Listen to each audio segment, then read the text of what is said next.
الصلاة والسلام على أشرف المرسلين. الحضور الكريم، أولا نرحب بالجميع، المناضلين ومناضلات الحزب والضيوف من الأحزاب السياسية وجمعيات المجتمع المدني والأصدقاء المتعاطفين مع الحزب. أولا نهنيكم على الحضور، لأنه الحضور في هذا الوقت هذا وهذه الساعة بالضبط ماشي مسألة سهلة، وخاصة بالنسبة للشباب. بين عدة الإكراهات مختلفة، كروية وغير كروية. كاين إكراه المسافة، كاين إكراه الطاعة، وهنا لابد أننا نعترف أن الإكراهات المتعلقة بحصلوا على طاعة كبيرة هي اللي خلتنا نديروا هذا الاختيار هذا، وبالتالي مكره أخوك لا بطل. إذا تقبلوا هذا الوضع بالنسبة للجنة التنظيمية.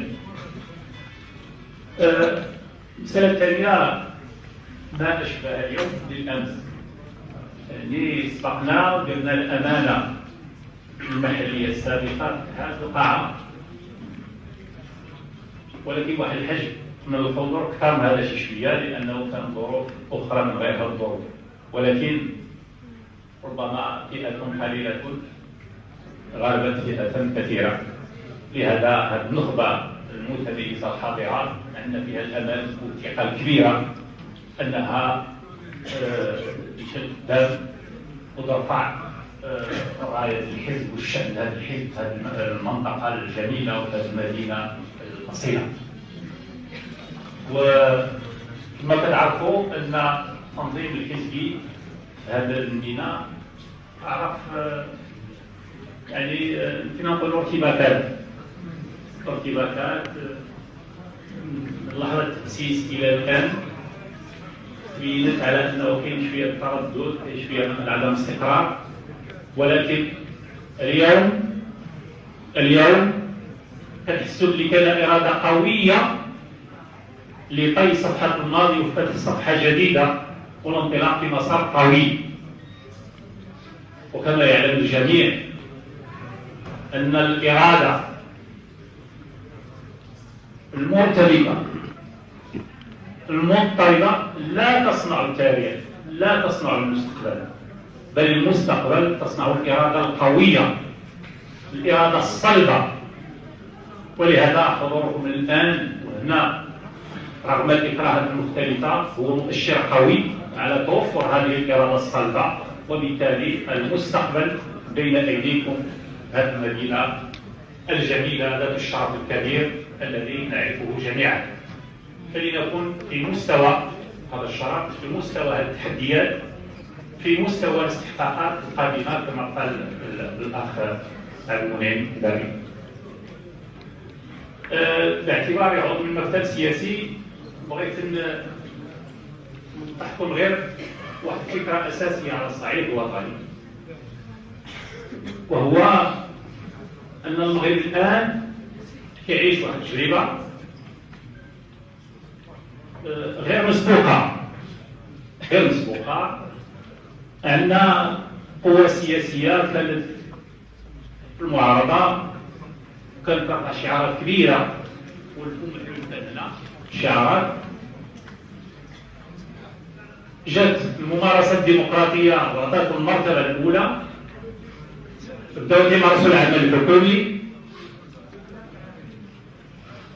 جاء الآن لحظة الحساب، وكما يقال عند الامتحان يعز المرء. فإذا بدينا الحساب اليوم بأنه الولاية الحكومية ذات العدد العكسي، يعني دخلنا في السنة الرابعة وبالتالي باقي سنة ونصف 18 شهر. واش هذه الحكومة ديالنا اللي جابت الربيع العربي إلى غير ذلك، واش التزمت معنا ومع الشعب المغربي داكشي اللي جاب في البرنامج ديالنا؟ إذا تبعنا قوانا تصريحاتها على أنه كل شيء زين، العام زين والحكومة زينة، ولكن الى سولنا الجيوب ديالنا واش الجيوب ديالنا مزيانه ولا لا، كنظن حتى واحد ما غادي يقول انه الجيب ديالو مزيان. والدليل يمشي للبلاصه ويشوف على شقد هو اشنو غادي يشري، لا في السماد عندنا ثروه وطنيه هائله في السماد. شوفوا الثمن، عندنا خيرات في بلادنا. شوفوا الاثمنه، شوفوا الاثمنه، دور المازوت، غازوال المازوت هبط في السوق العالميه الى ادنى مستوى، الى مستوى ربما غير مسبوق، هبط عن 50 درهم 50 دولار البرميل. يعني كان المفروض انه الثمن يهبط الى ادنى مستوى، بالعكس انا دابا دوزو البومه يعني حتى في الثمن كبير، رغم ان السوق العالميه داكشي رخيص. مسألة أخرى اللي كنعنيها جميع، يعني الشباب والشابات المثقفين وحاملي الشهادات إلى غير ذلك، واحد الشيء بسيط ما غاديش نطول لأنه المسائل واضحة. غنجي غير مسألة تشغيل الشباب ومسألة البطالة باش تكلموا واحد اللغة موضوعية، لغة سياسية نبيلة نقية. نخوضوا معالجة البطالة في المغرب ظل ثلاثة الحكومات: حكومة عبد الرحمن اليوسفي 98 في 2002، ثم حكومة بريجوتو، ثم حكومة عباس الفاسي، ثم حكومة السي عبد الإله بن كيران.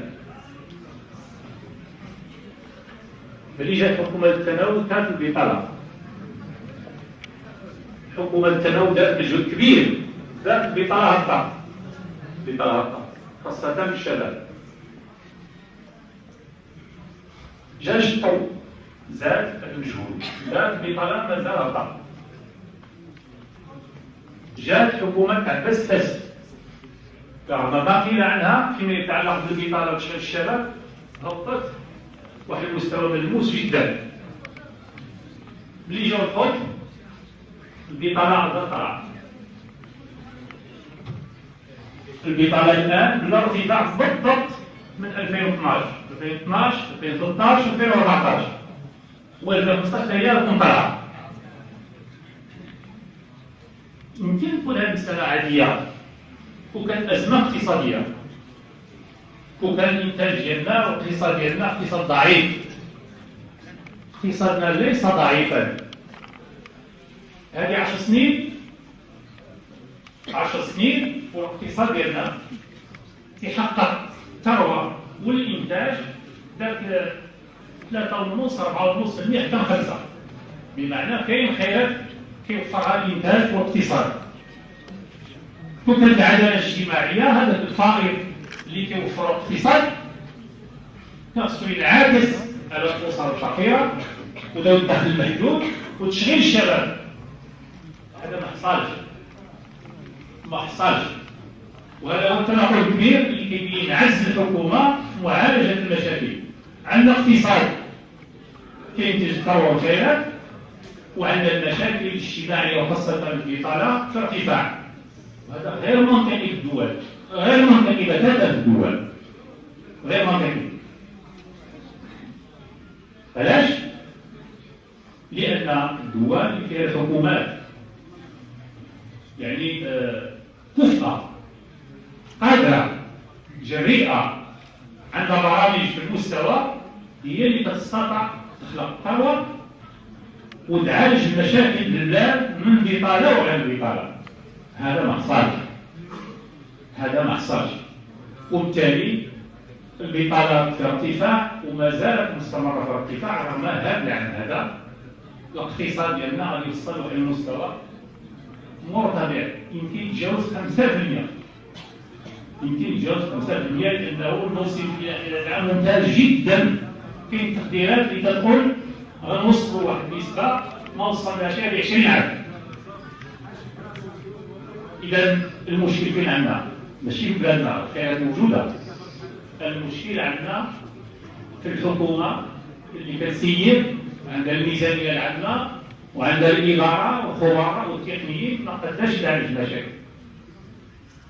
يقولوا لنا الرميد، جينا الرميد والناس اللي يستافدوا كذا، بالله عليك شكون اللي هنا عنده بطاقة الرميد يستفاد استفادة هو مقتنع بها؟ أبدا. الرميد فيه غير ورقة، البطاقة ولا عارف اش كاين. شنقول ملي كنجي للمستشفى كيقول خصك تخلص، بل اكثر من هذا. وهذه المصيبه الكبيره وهي باش ما نطولش عليكم. الان ملي كنمشيو للمستشفى وتيشدوا رقم البطاقه الرميد، المستشفيات المغرب طالبه من الحكومه تخلصها من الخدمات. الحكومه لا تؤدي مصاريف الخدمات القليله وقليله جدا المقدمه في اطار الرميد. واش هذا ماشي عدل؟ جوج حاجات، يا اما كنا تنكذبوا على الناس الرميد، يا اما ان الحكومه تخرب لانه ما قداش يؤدي مصاريف التغطيه الصحيه اللي تسميها الرميد. وسير هذه مجرد امثله ما نطولش عليكم. الان الحكوميه هذا هو الوقت المناسب باش المواطن يمارس المواطنه ديالو، يمارس الكفاءه ديالو والقدره ديالو في اصدار الاحكام الموضوعيه على السياسات والممارسات المطبقه بالذات. وحنا واثقين اننا حينما اخترت هذا الشعار من هذا المؤتمر المحلي اللي هو العداله الاجتماعيه ضروره ديمقراطيه وتنمويه، كنتم على صواب، والصواب الحقيقي الذي سيصنع التاريخ، لانه لا يوجد هذه الاراده القويه واليد القويه التي ستصنع التاريخ، تاريخ هذه المنطقه ان شاء الله. ولنا موعد اخر في استحقاق ان شاء الله.